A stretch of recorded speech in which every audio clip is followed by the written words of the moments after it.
Welcome in, one and all. I'm Pink Demon, aka Regan, and I bet you're thinking, Regan, you've gone to the Adelaide Anime Convention. You've reviewed the J-pop metal band. Surely you are off the weeb kick now, and we can get back to reviewing serious metal bands. And you're dead wrong, kiddo. Don't fucking tell me what to do.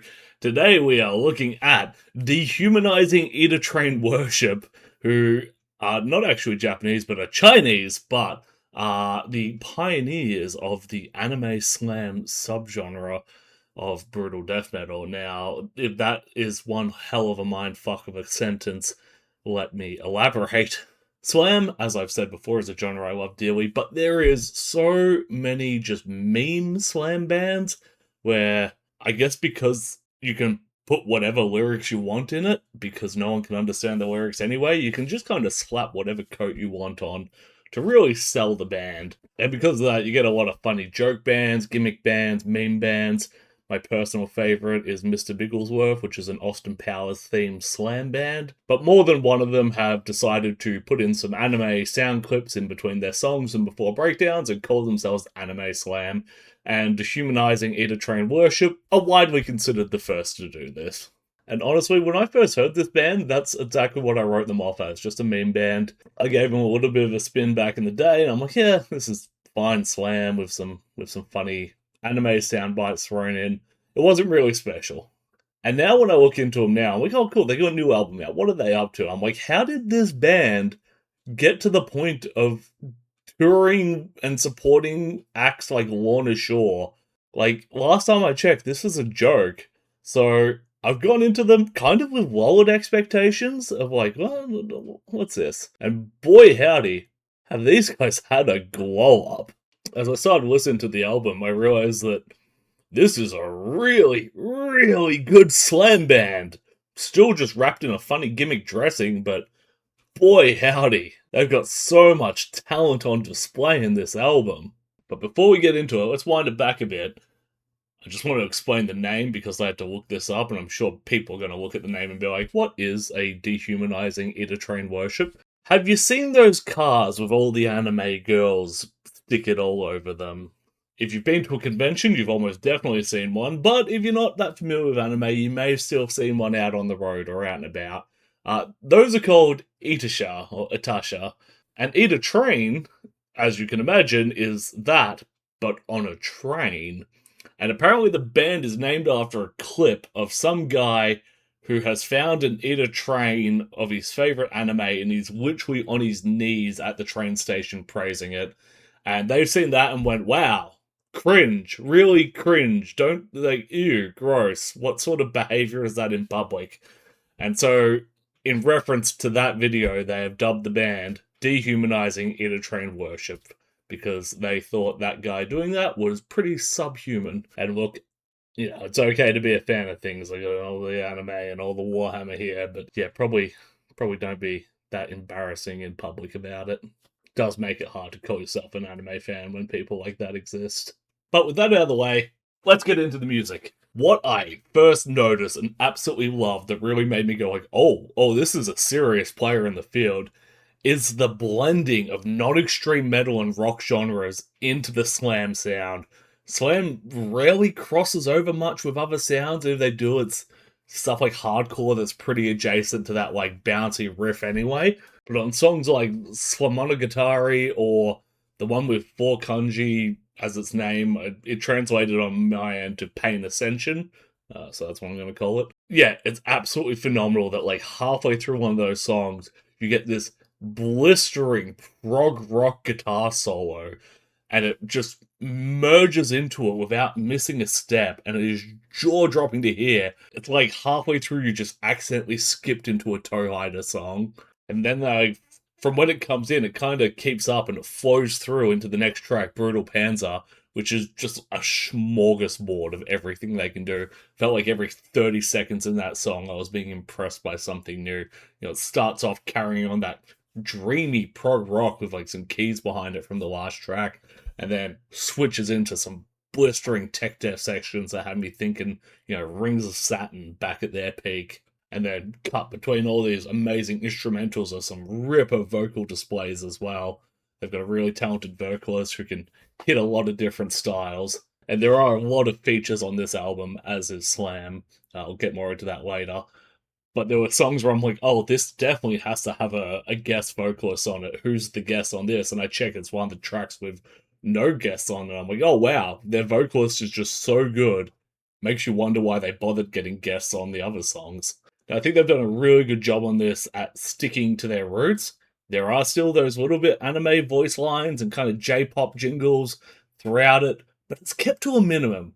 It would have been really easy to just throw one in every song, call it a day, lean on your gimmick, but they haven't done that. They've been really reserved with it so that you still know, it's like, oh yeah, I'm listening to an anime slam band, just in case you're not looking at the album cover. Normally I'll talk about an album cover and put it up. I don't think I can put that album cover up on YouTube or any other platform, so I'm probably going to have to censor it in the thumbnail, but it's cool.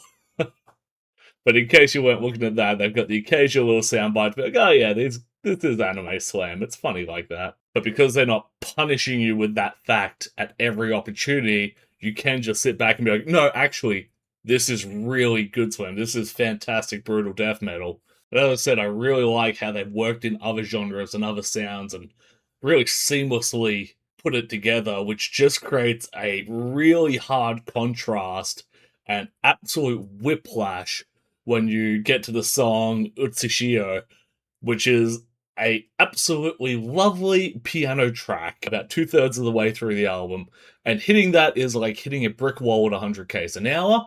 I had to open my phone and check my Spotify and make sure I hadn't changed the album. It's a lovely song, but it kind of veers into subversion for the sake of subversion. It doesn't feel like it adds to the album or fits in the album.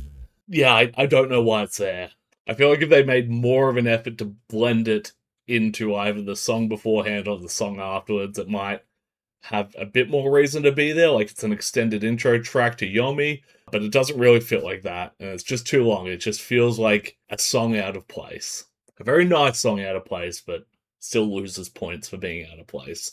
And I touched on before the guest, it definitely does do that very typical Slam thing of adding so many guests into the album, and much like a lot of Slam bands, the guest spots don't really add a lot. I think Pain Ascension and Song of the Neat are the only tracks where it's quite obvious where the guest spot is. And in the others, you've got other vocalists adding vocal styles that are already in the range of DIW's vocalists. So it doesn't really stand out. You have to be told there's a guest in there for you to notice there's a guest in there. But I feel that's just going to be an eternal gripe I have with the genre. It seems to be the culture of the genre. I'm not going to change it by complaining about it, but it's always going to get a little thumbs down from me. You know, I don't like things being in albums with no purpose, so to have a guest spot that adds nothing to the album is a purposeless addition. My last very minor gripe would be the track ordering. I think the last two tracks need to be switched around. Yomi felt like such an album closer to me that when it ended, I'm like, wow, that was really good. Oh, another song starting. Oh, and it's like 6 minutes long. Damn, I was quite content with how this wrapped up, and then it kept going. And on repeat listens, I keep hitting that. I think there's just something about the way Yomi is constructed that makes it a really nice closer, and should have been at the end of the album. Those gripes aside, though, I was really impressed by this album. Maybe it's because my expectations were low going into it. I'd already written them off as a meme band. But I think even with a baseline, I think even if you've heard this and it's raised your expectations, you're going to be impressed listening to this. Like, I am not blowing smoke up it. It is a really, really good brutal death metal album. And I don't like a lot of brutal death metal. So when something comes in like this and really blows me away, I get enthusiastic. I'm like, man, I gotta tell people about this. I think DIW are a band that have an amazing amount of talent in them, and I think this is a really good showcase of that. And maybe they haven't showcased it amazingly in the past, and this is, their magnum opus to date. I'm going to be watching them closely. If this is what they're putting out now, I want to know what the next one sounds like. Now it seems they're really in their stride. And kind of my closing note on it as well is, this was so last minute that I didn't even write it in my notes on the computer. I wrote on a post-it note here. Of late, I've been really disappointed with Within Destruction's releases. Feels like it's been a while since I've really enjoyed one of their albums. This is perfectly filling that gap for me of what they used to be. So, if you're a Within Destruction fan, maybe a lapsed Within Destruction fan, get on Dehumanizing Itatrain Worship. Highly recommend 2D Complex. I think I forgot to say the album name this entire time. It's called 2D Complex, and I believe the Japanese part before that just says 2D Complex, but in Japanese. So, 2D Complex, Dehumanizing Itatrain Worship. Bam! Big recommend. Highly recommended if you are a fan of the slam. Come on and jam. But if you've watched up to this point, thank you for watching. Maybe drop a sugoi in the comments to let me know you made it here. Like and subscribe, share it with a friend, share the album with a friend. I can't wait to share this with people. When I really like an album, and I know friends who I think will love it, I just share the album with them. I don't even share my review with them. It matters more to me that the band gets listens than me getting views. But if you also share the video with me, that would help a lot.